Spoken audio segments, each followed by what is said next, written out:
Hello, this is world record holder Twinkle Acharya. स्वागत है आप सभी लोगों का। हमारे फेफड़े बहुत ही इम्पोर्टेंट रोल प्ले करते हैं। अगर हमारे फेफड़े स्वस्थ है तो हम स्वस्थ हैं, हमारी जीवन शैली बहुत ही अच्छी है। लेकिन मान लीजिए कि अगर आपके फेफड़े अस्वस्थ है, आपको सांस लेने में दिक्कत महसूस हो रही है और आप बहुत ज़्यादा परेशान हैं, तो आप ऐसा सोचेंगे कि अब ये क्या हो गया, ऐसा क्यों हो गया। तो बचपन से ही अपने फेफड़ों का ध्यान रखना हमारी जिम्मेदारी है। बचपन से ही हमारे शरीर में क्या ज़रूरी है, क्या नहीं ज़रूरी है, ये भी हमें जान लेना चाहिए। कौन सा आहार हमारे लिए ज़रूरी है, कौन सा आहार हमारे लिए बिल्कुल फायदेमंद नहीं है, कौन सा आहार हम ले सकते हैं, कौन सा नहीं ले सकते, ये हमें पता होना चाहिए। हमारे शरीर के लिए योग अभ्यास जरूरी है, तो ये हमें जान लेना चाहिए, अभी से जान लेना चाहिए कि अगर हम हमारे फेफड़ों को स्वस्थ रखेंगे तो हम 100 साल तक जिएंगे, हमारे शरीर में रोग आएंगे ही नहीं।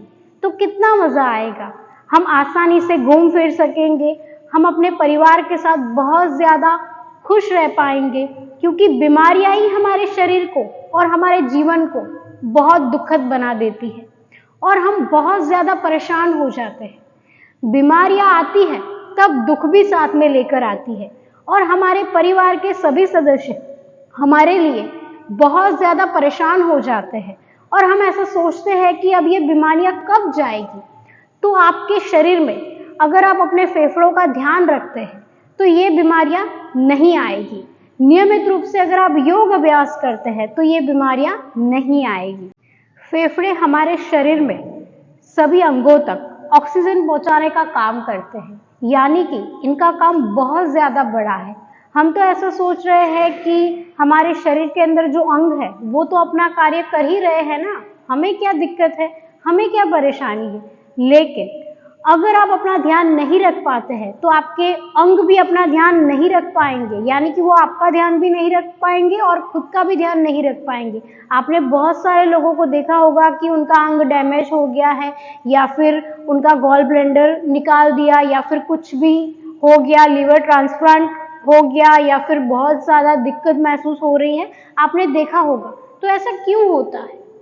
क्योंकि हम कभी कभी अपना ध्यान नहीं रख पाते हैं और ऐसा सोचते हैं कि हम तो स्वस्थ हैं, हमें कोई ज़रूरत नहीं है। लेकिन बहुत ज़्यादा ज़रूरत आपको अपने हेल्थ की है, बहुत ज़्यादा ज़रूरत आपको अपने शरीर की होगी। काम तो बाद में आएगा, लेकिन पहले आपका शरीर स्वस्थ रहना बहुत अनिवार्य है। तो सबसे पहले आपने क्या करना है अपने फेफड़ों को एक्टिव रखने के लिए और अपने फेफड़ों को स्वस्थ रखने के लिए? नियमित रूप से सुबह जल्दी उठना पड़ेगा। जी हाँ, अगर आप नियमित रूप से सुबह जल्दी उठते हैं तो आप अपने जीवन के 10 साल और जी सकते हैं। जी हाँ, नियमित रूप से आप ब्रह्म मुहूर्त में उठें।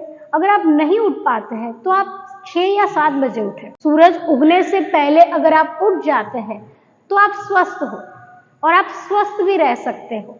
नियमित रूप से आपने फ्रेश होकर अपनी मैट पर ऐसे बैठ जाना है और ब्रीदिंग करनी है। जी हाँ, जो लोग ऐसा कहते हैं कि हमारे पास तो समय नहीं है, हम नहीं समय निकाल पाते योग अभ्यास के लिए या फिर हम जिम नहीं जा पाते, वर्कआउट नहीं कर पाते, तो वो नियमित रूप से अपनी सांसों पर ध्यान केंद्रित करेंगे। जिनके पास समय नहीं है वो अपने फेफड़ों को स्वस्थ रखने के लिए सांसों पर ध्यान केंद्रित करें। आज से ही आपने अपनी सांसों पर ध्यान केंद्रित करना है। कैसे करेंगे आप? हो सके तो आप पद्मासन लगा लें, और अगर आप पद्मासन नहीं लगा पा रहे हैं तो आप सुखासन में भी बैठ सकते हैं। कमर आपकी बिल्कुल सीधी, हाथ आपके रहेंगे ज्ञान मुद्रा में। सांस को भरना है ऐसे और फिर सांस को छोड़ देना है। सांस को भरना है और सांस को छोड़ देना है। जिनके पास समय नहीं है योग अभ्यास करने का, वो नियमित रूप से 5 या 10 मिनट अपनी सांसों पर ध्यान केंद्रित करें। अब हम बढ़ेंगे योग अभ्यास की ओर। नियमित रूप से अगर आप योग अभ्यास करते हैं तो आपके फेफड़े बहुत ही स्वस्थ रहेंगे। तो चलिए अब हम अपने पहले आसन की ओर बढ़ते हैं। पहला आसन है भुजंगासन। आसन करने से पूर्व अगर आप नियमित रूप से यौगिक जॉगिंग का अभ्यास कर रहे हैं, सूक्ष्म व्यायाम का अभ्यास कर रहे हैं, तो आपके लिए बहुत ही अच्छा रहेगा। आप आसानी से आसन में प्रवेश कर पाएंगे। तो आप नियमित रूप से योग अभ्यास के पूर्व सूक्ष्म व्यायाम और यौगिक जॉगिंग का अभ्यास कर लें। मैंने सूक्ष्म व्यायाम और यौगिक जॉगिंग पर एक पूरा डिटेल वीडियो बनाया है, वहां पर जाकर आप देख सकते हैं। इस वीडियो के साथ ही आपको लिंक मिल जाएगी, आप देख लीजिए, पूरा देखिए और आप सीख लीजिए कि वो कैसे करना है। उसके बाद आप इस आसनों का अभ्यास कर सकते हैं। और अगर आपको ऐसा लग रहा है कि हम सीधा आसन कर ही सकते हैं, तो आप आसन की ओर बढ़ जाएं। चलिए, तो अब हम करेंगे भुजंगासन। भुजंगासन के लिए हम ऐसे मैट के ऊपर लेट जाएंगे इस प्रकार से।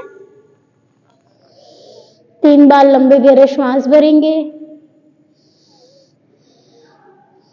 फिर अपने हाथ रखेंगे अपने चेस्ट के पास में। दोनों पैर आपके एक दूसरे के पास रहेंगे जुड़े हुए। सांस भरेंगे, सांस भरते हुए ऊपर उठेंगे। नाभि आपके मैट के ऊपर रहनी चाहिए। नाभि को पूरा ऐसे ऊपर उठाना नहीं है, नाभि आपकी मैट के ऊपर रहनी चाहिए। सांस भरते हुए ऊपर होल्ड करेंगे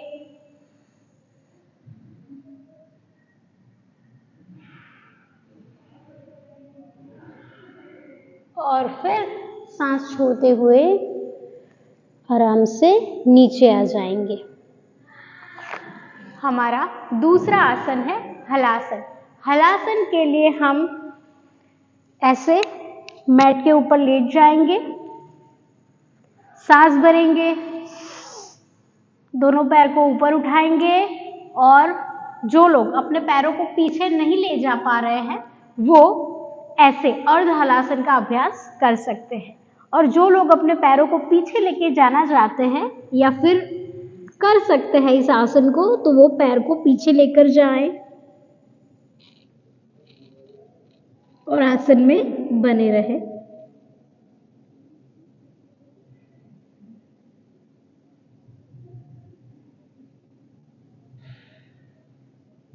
और फिर आराम से वापस आ जाए। शवासन में विश्राम करें। आसन के बाद आपने विश्राम करना है। 1 मिनट तक आप विश्राम करेंगे। हमारा तीसरा आसन है गौमुखासन। गौमुखासन के लिए हम दंडासन में आ जाएंगे। एक हाथ से अपने एक पैर के अंगूठे को पकड़ेंगे इस प्रकार से और पैर को इस साइड मोड़ लेंगे, फिर दूसरा पैर ऐसे मोड़ेंगे। दोनों घुटने एक ऊपर एक आ जाने चाहिए इस प्रकार से। आप देख लीजिए कि दोनों घुटने एक साथ है, एक के ऊपर एक ऐसे। जो पैर ऊपर है वो हाथ ऊपर जाएगा इस प्रकार से और आपने पीछे ऐसे लॉक लगाना है। अगर आप मान लीजिए कि अपने हाथों को ऐसे पकड़ नहीं पा रहे हैं, तो आप रुमाल भी रख सकते हैं। तो चलिए, नजर आपकी सीधी रहेगी, चेहरे पर मुस्कान और बने रहे आसन में। लंबी गहरी सांस भरेंगे,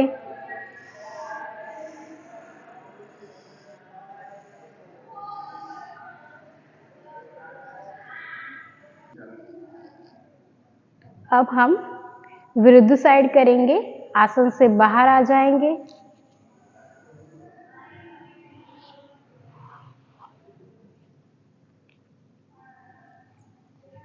जो पैर हमारा ऊपर था वो नीचे आ जाएगा और जो नीचे था वो ऊपर आ जाएगा इस प्रकार से। और जो हाथ ऊपर था वो नीचे आ जाएगा। होल्ड रहना है।